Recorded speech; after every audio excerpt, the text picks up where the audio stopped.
अब सुबह सुबह हम निकल पड़े हैं वाइटोमो केव्स की ओर। वाइटोमो जो है एरिया, वाइटोमो वो एरिया पूरा जाना जाता है केव्स के लिए, और यहाँ पर अलग अलग तरह की केव्स हैं। इन केव्स की खासियत ये है कि इसके अंदर ग्लो वॉर्म्स होते हैं। ग्लो वॉर्म्स एक छोटे छोटे जो है वो ल्यूमिनिसेंट कीड़े होते हैं, और वो कीड़े क्या करते हैं कि लाइट निकालते हैं, जैसे हमारे वहाँ जुगनू होते हैं, आपने सुना ही होगा। और ये जो ग्लो वॉर्म्स हैं ये स्पेसिफिक है न्यूजीलैंड के अंदर ही, मतलब यहीं पर ही पाए जाते हैं और इन केव्स के अंदर पाए जाते हैं। तो हम देखने जा रहे हैं इन केव्स को, जो कि नेचुरली बनी है, नेचुरली फॉर्म हुई है। और इसके अंदर जो सेडिमेंटेशन की वजह से जैसे पानी आता है, अलग अलग मिनरल्स लेके आता है पहाड़ों पे से, नीचे जब बहता है वो अलग अलग तरह के मिनरल्स आते हैं। तो उन मिनरल्स के जमा होने की वजह से, ऐसा नहीं है कि 2-4 दिन में जमा हो जाते हो, हज़ारों सालों में जितना जो जमा हुआ उसकी वजह से अलग अलग तरह के क्रिस्टल्स और स्टोन्स बन जाते हैं। तो वो सब देखने के लिए केव्स के अंदर फॉर्मेशन, केव्स के अंदर पैसेजेस, और केव के अंदर खास क्या है, ग्लो वॉर्म्स के साथ वहाँ पर बोटिंग है, और जैसे बोट के अंदर लेकर के जाएंगे, हमें पूरी केव दिखाएंगे वो, और साथ में हमें वॉक भी करवाएंगे अंदर केव के, वो भी। तो ये सब चीज़ें देखने के लिए हम जा रहे हैं। रास्ता बहुत ही अच्छा है, मौसम बहुत ही अच्छा है, और बस इस रास्ते पे निकल पड़े हैं। अभी आगे जैसे जैसे जो प्रोग्रेशन होता रहता है तो मैं आपको सब आपसे शेयर करता रहता हूँ।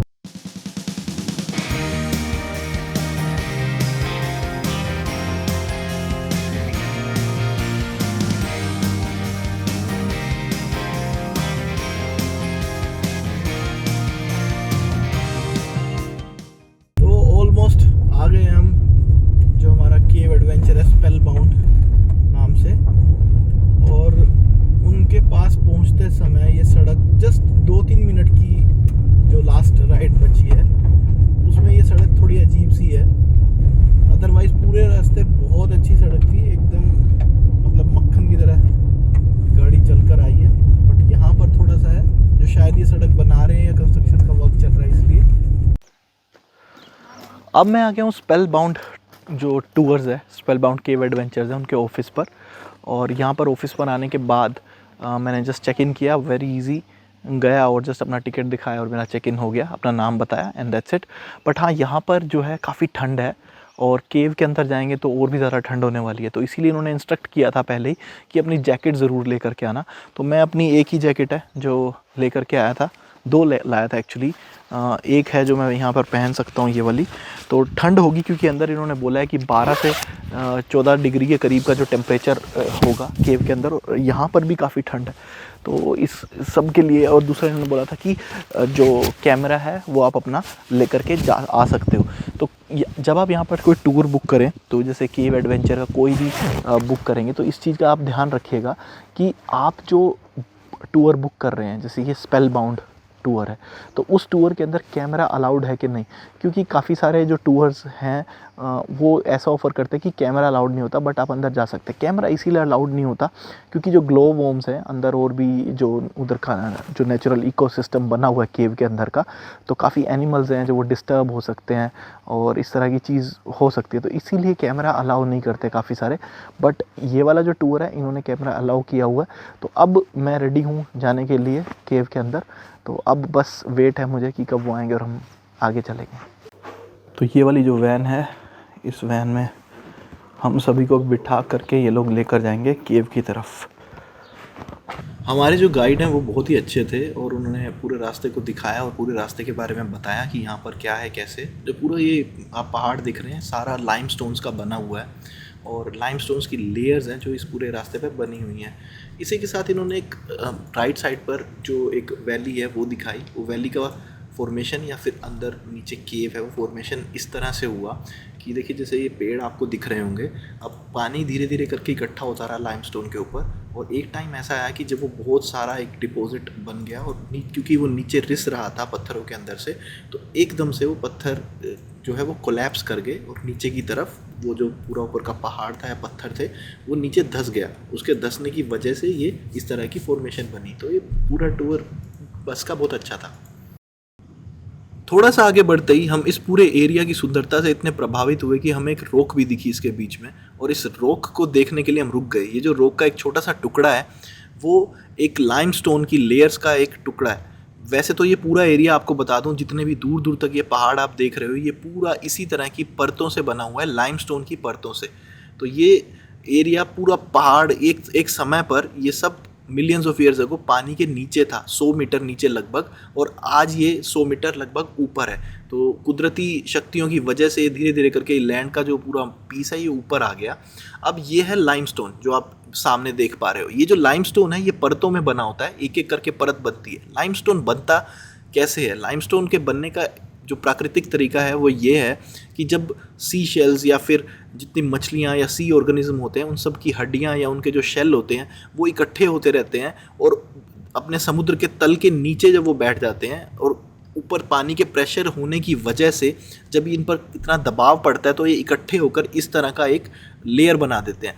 तो लेयर बाय लेयर ये इसलिए फॉर्म होता है, जैसे ही एक परत दबती है उसके बाद कुछ ना कुछ होता है कि रेत ऊपर से आ जाती है, पानी की मूवमेंट्स की वजह से एक लेयर के ऊपर रेत आ जाती है। फिर दूसरा जो स्टॉक है वो आ जाता है, नई मछलियों के शेल्स हैं, जो भी ऑर्गेनिज्म क्रिएचर्स हैं उनके सबके शेल्स आ जाते हैं। फिर दूसरी लेयर हो जाती है, अगेन फिर रेत आ जाता है। तो ये प्रोसेस चलता रहता है। ये मिलियंस ऑफ ईयर्स अगो से स्टार्ट हुआ और एक एक करके ये पूरी परतें हैं जो ये बनती गई। तो ये है लाइमस्टोन। लाइमस्टोन का जो मेन इस्तेमाल है वो सीमेंट में किया जाता है। इसके अलावा इसके और भी इस्तेमाल हैं जैसे टूथपेस्ट वगैरह में। बट लाइमस्टोन है ये ऑलरेडी, ऑल्दो इस कलर का नहीं होता जिस कलर का आपको दिख रहा है। रीज़न बीइंग ये लाइमस्टोन का जो विदरिंग है पोल्यूशन की वजह से कह लो या फिर आप टाइम की वजह से कह लो, इस वजह से इसका कलर इस तरह का हो गया, वरना इसका कलर ऐसा नहीं होता। तो ये जो पूरा एरिया है जो बहुत खूबसूरत आप देख रहे हो, ये पूरा लाइमस्टोन है। इसके ऊपर सिर्फ घास उगी हुई है, और घास जो उगी हुई है उसको सिर्फ गायें जो हैं यहाँ इस एरिया की, जो लोगों ने जो कैटल फार्मिंग करते हैं वो अपनी गायों को चराने के लिए यहाँ पर लाते हैं। लोगों के पास यहाँ बहुत गायें हैं, 2-2 ढाई हज़ार गायें हैं जो वो लेकर के लोग यहाँ पर रखते हैं। आप ये देख सकते हो पीछे ये सारे जो रॉक्स हैं ये सब 5 डिग्री एंगल पर है। तो 5 डिग्री एंगल पर हैं क्योंकि जो बहुत टाइमर पहले हुआ क्या था कि जो सी से एकदम से सी बेड से ऊपर उठे थे, तो 100 मीटर्स डाउन जितने भी फिशेज़ और जो भी सी क्रीचर्स थे सबके जो रिमेन्स थे वो सब हो गए। देन वो प्रेशराइज होने की वजह से लाइमस्टोन क्रिएट हुआ, और ये लाइमस्टोन अब ऊपर है। हम तकरीबन 100 मीटर्स अबव हैं। सो ये जो पूरा आप देख रहे हो ये सारा 5 डिग्री के एंगल पर है ये पूरा जो लाइमस्टोन है। तो ये पूरी वैली है जो वो क्रिएट हुई है लाइमस्टोन से। और जो लाइमस्टोन्स हैं वो क्रिएट हुए हैं जितने भी सी क्रिएचर्स थे millions of years ago, fishes वगैरह थे, उनके सेडिमेंट्स थे जब वो नीचे बैठे, तो उसकी वजह से ये सब लाइमस्टोन क्रिएट हुआ। ये जो पूरी वैली जो आप देख रहे हो ये सारी सिर्फ लाइमस्टोन है। तो ये देखो ये 1 बाय 1 लेयर होती है, जैसे आप इधर भी देख सकते हो। ये लेयर बाय लेयर लाइमस्टोन्स जो हैं वो क्रिएट हुए मिलियंस ऑफ ईयर्स अगो। जितने भी फिशेस और सी एनिमल्स थे उन सब के रिमेन्स है जो ये देखो, ये सब लेयर बाय लेयर ये लाइमस्टोन है। इसका ये कलर नहीं होता, इसका ये कलर होता है ये वाला लाइट वाला, बट ये कलर इसका हो गया बिकॉज ये विदरिंग की वजह से जो ओवर द टाइम हुआ है यहाँ पर। तो इस पूरे एरिया को अगर आप देखोगे तो सिर्फ लाइमस्टोन है, ये सिर्फ लाइमस्टोन का ही बना हुआ है। अब ये पूरी जो वॉक है पहाड़ के ऊपर से, हम लोग उधर से स्टार्ट किया था हमने, और ये पूरी जो वॉक है ये हमें करनी है। नीचे जो हमारे गाइड हैं वो हमारा वेट कर रहे हैं। सो उन्होंने बोला कि आप अगर वॉक करना चाहो इस छोटे से एरिया को तो आप वॉक करके और एक्सप्लोर कर सकते हो। तो पूरा एरिया बहुत ही सुंदर है, बहुत ही शांत है एकदम, कोई शोर शराबा नहीं है, कुछ नहीं है। हाँ, यहाँ पर कैटल्स ज़रूर हैं, और कैटल्स भी ऐसे हैं कि एक आदमी के पास 2500 गायें हैं यहाँ पर। तो डेयरी है जो वो बहुत मेन चीज़ है। ये देखो ये है लाइमस्टोन, और आपको ऊपर से ये सब हरा दिख रहा है बट एक्चुअल में पूरा अंदर लाइमस्टोन ही है। लाइमस्टोन के ऊपर सारा ग्रीनरी है। पहाड़ के बीच में से हम वॉक करके नीचे जा रहे हैं, बहुत ही अच्छा लग रहा है इधर, बट थोड़ा ध्यान से भी चलना पड़ रहा है। रीज़न बीइंग मैं रिकॉर्ड भी कर रहा हूँ, और जो पत्थर है वो ग्रेवल ही है, फिसल भी सकती है। हमें नीचे चल करके यहाँ से जाना है, और नीचे जा कर के फिर हमें जो हमारे गाइड हैं उनसे मिलना है, वो वैन में हमारा वेट कर रहे हैं। तो आओ मैं लेकर चलता हूँ आपको अपने साथ। नीचे रास्ते में बहुत अच्छा वेजिटेशन है और बहुत सुंदर जो है व्यूज़ हैं। पूरी वैली लाइमस्टोन की बनी है, मैं आपको रिपीटेडली बता रहा हूँ, बट क्योंकि मैं खुद देख करके हैरान हूँ कि इतना ज़्यादा सेडिमेंटेशन हुआ millions of years ago fishes का, और जो भी सी क्रिएचर्स थे सबका, उन सबका इतना सेडिमेंटेशन हुआ कि ये सब इतना बड़ा एरिया इकट्ठा हुआ।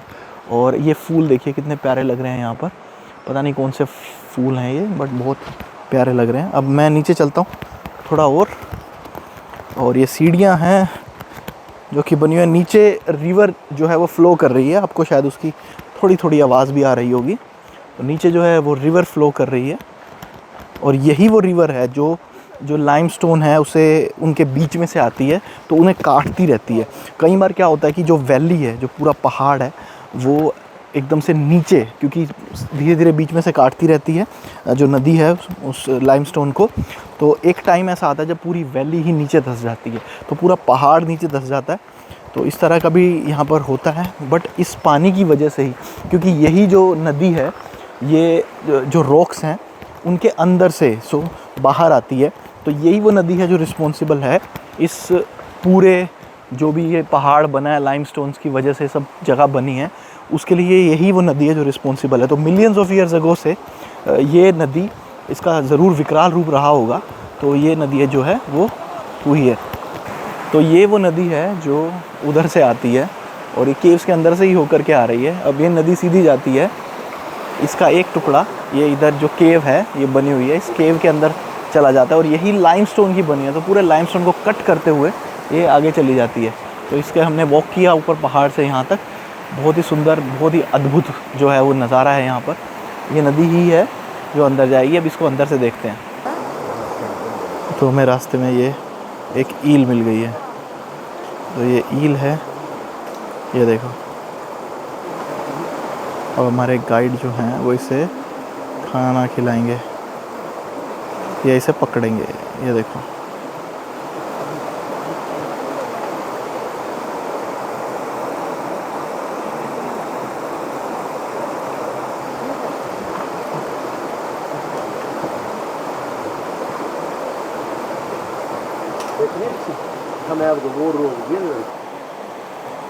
तो ये देखो, ये ईल है,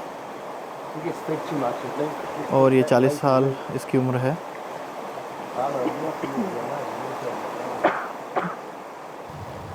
जो ईल फिशेस होती हैं ये पानी के हमेशा अपोजिट तैरती हैं, तो यहाँ पर इस नदी में जो है ये ईल फिशेस हैं, अपोजिट तैर के एकदम ऊपर जाती हैं।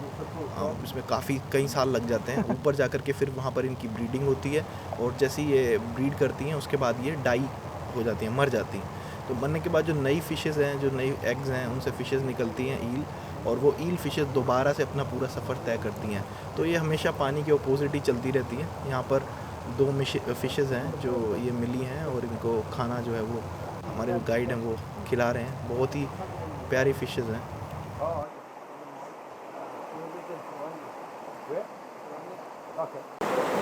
तो अब हम जा रहे हैं केव के अंदर।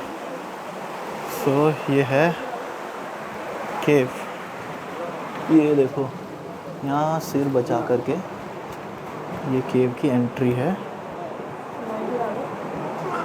नहीं,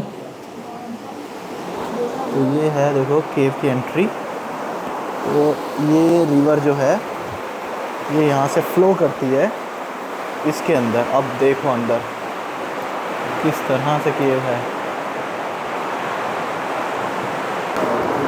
सो ये अब मैंने केव के अंदर एंट्री कर ली है। अब ये देखो, सो ये केव है, ये देखो। So this was created when water used to come pouring in from here. Before that, before the river was flowing down, that Yeah, dark course used to come through here and just pour all this out.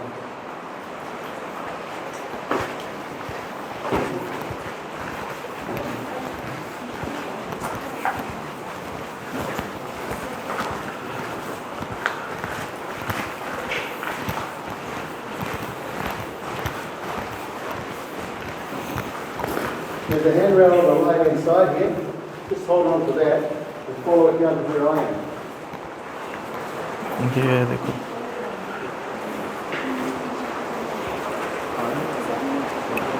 और ये पानी जो है ये देखिए इनके ऊपर से ऐसे डिप करके उतरता रहता है। वो ये इधर है ग्लो वॉर्म। अगर आपको हल्का सा मुझे चमक दिख रही है, मैं फ्लैश ऑफ करता हूँ और ये देखो ये ग्लो करते हुए वॉर्म्स आपको दिख रहे होंगे।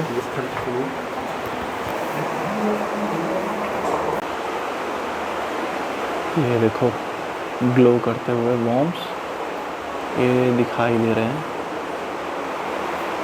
Okay, keep coming down, please. कोई रॉक पे दिखाऊं, इधर देखो। तो केव के अंदर एंट्री करते ही ये इस तरह से जो ग्लो वॉर्म्स हैं वो सब दिखाई देते हैं। बेसिकली ये ग्लो वॉर्म्स एक्चुअली वॉर्म्स नहीं होते, बट लार्वल स्टेज होती है जो फंगस होती है उसकी। ग्लो इसको इसलिए बोलते हैं क्योंकि ये बायोल्यूमिनेसेंट होता है, मतलब बायोलॉजिकली अपनी बॉडी के अंदर जो केमिकल उस प्रोड्यूस होता है, जो कि जैसे ल्यूसीफेरिन नाम का केमिकल होता है जो लाइट एमिटिंग कंपाउंड है, और ल्यूसीफरेज एंजाइम होता है। ज़्यादा टेक्निकलिटी में नहीं घुसता हूँ, बट ये ग्लो करते हैं अपनी बॉडी के अंदर से ही केमिकल्स की वजह से। जो उसका जो लाइफ साइकिल है वो एग से लार्वा होता है। लार्वा मतलब जो ग्लोइंग स्टेज होती है, और फिर प्यूपा बनता है, और उसके बाद एडल्ट फंगस जो है वो बन जाता है। तो इसका जो यूनिक हंटिंग मेथड है, जो हंटिंग मेथड है इसका, वो इस तरह से होता है कि ये अगर आप ये देख रहे हो जैसे लटके हुए हैं, तो ये एक ना बड़ा एक केमिकल होता है जो धागे की तरह केमिकल है, उसको सिक्रीट करता है और ऐसे लटका देता है अपने धागों की तरह केमिकल को उसको। तो फिर उससे क्या होता है कि जो भी क्रिएचर्स होते हैं, जैसे मक्खी मच्छर या जो भी होते हैं, छोटे छोटे जो इंसेक्ट्स होते हैं, वो सब ना इसमें चिपक जाते हैं। अब जैसे ही वो चिपक जाते हैं तो उसके बाद फिर ये जो है जो बग्स हैं, या फिर इसे मैं कहूँ कि जो वॉर्म्स हैं, वो इनको खाना स्टार्ट कर देते हैं। तो इसी तरह से ये पूरा केव के अंदर हर जगह पर ये दिखाई दे रहे थे हमें जो ग्लो वॉर्म्स हैं। अगर इसको लाइट ऐसे रिफ्लेक्ट ना करें और सीधा देखें तो मुश्किल होगा इन्हें देख पाना, बट आप देख ही सकते हो किस तरह से ये लटके हुए हैं। जो इनके जो धागे हैं वो अपने प्रे को पकड़ने के लिए, मतलब अपने शिकार को पकड़ने के लिए किस तरह से ये लटक करके ऐसे ये शिकार करते हैं। फंगस का एक ये स्पीशीज़ है, तो बहुत ही अद्भुत। कैमरा शायद जस्टिफाई नहीं कर पा रहा, बट बहुत ही ज़्यादा सितारों की तरह ये अंदर पूरी केव के अंदर थे। तो ये बोट है, इसके अंदर हमें बैठ करके अब केव के अंदर से जाना है। ये ऊपर है जो ये ग्लो वॉर्म्स हैं, कैमरे के अंदर इतना अच्छे से नहीं आ रहे हैं, पर बहुत ज़्यादा ग्लो वॉर्म्स हैं, ये सब इधर चमक रहे हैं। तो ये भी बोट है जो वो क्लीन हो रही है। बोट में बिठा दिया गया, और बोट में बैठने के बाद एकदम शांत होकर के सभी को वैसे तो बोल दिया गया था कि कैमरा वगैरह ऑफ कर दो, क्योंकि उसमें लाइट्स थी। मेरे कैमरा में नहीं थी, तो कोई फ्लैश भी नहीं कर रहा था, कोई हल्की सी भी लाइट नहीं थी, तो इस वजह से मैं कैमरा ऑन कर पाया। मैंने जब चारों तरफ देखा तो 3-4 चक्कर इन्होंने बोट के अंदर है जो वो लगवाए हमारे, बट जो नज़ारा था अंदर जो सितारों की तरह है, केव के अंदर ऐसा लग रहा था कि सारे सितारे इकट्ठे हो गए। बहुत ही सुंदर, एकदम शांत, अंधेरा एकदम चारों ओर, डर मत जाना वैसे, बट बहुत अच्छा। जो 3-4 जो राउंड्स हैं जो बोट के इन्होंने लगवाए, उसके अंदर ऐसा लग रहा था कि मानो सितारे खुद ही ज़मीन पर नहीं बल्कि इस गुफ़ा के अंदर आ गए हों। इतना सुंदर, इतना शांत, और बहुत ही एक कुदरती अनुभव जो इस टूर पे जो मिला, वो उसका कोई बयान नहीं मैं आपको कर सकता कि केव के अंदर कितना अच्छा लग रहा था। सब कुछ शांत था। 3 या 4 राउंड्स हैं जो उन्होंने बोट के, और वो इनफैक्ट जो अंदर छोटी सी नदी जो बहती है इस गुफ़ा के, उसके 3-4 राउंड्स लगवाए। सस्टेनेबल टूरिज़्म का यहाँ पर बहुत बड़ा रोल है, मतलब कि ये लोग ना लाइट जलाते हैं ना कुछ करते हैं, ताकि अंदर का जो इकोसिस्टम है वो डिस्टर्ब ना हो। बहुत ही रिस्पेक्ट करते हैं अपने जो भी सराउंडिंग्स है और अपना जो नेचुरल चीज़ें हैं उनकी। जैसे ही हमारा टूर जो है वो ख़त्म हुआ इस केव का, हम निकल पड़े अगली केव की तलाश में। जो नेक्स्ट केव थी, जो नेक्स्ट एडवेंचर है, वो इस तरह का नहीं है, उसके अंदर ग्लो वॉर्म्स नहीं है, बल्कि जो यहाँ की लाइमस्टोन केव्स है उसके बारे में जो है वो बताया जाएगा, दिखाया जाएगा। इस वीडियो में मैं अभी सिर्फ ग्लो वॉर्म्स की केव को कवर कर रहा हूँ। आप इस वीडियो के बाद सेकंड पार्ट को ज़रूर देखिएगा, जिसमें मैं कवर करूँगा दूसरी केव को। सो यहाँ चाय। Look, I'll pour the hot water out here. Here's the, we got sugar, we got some hot chocolate, some instant coffee.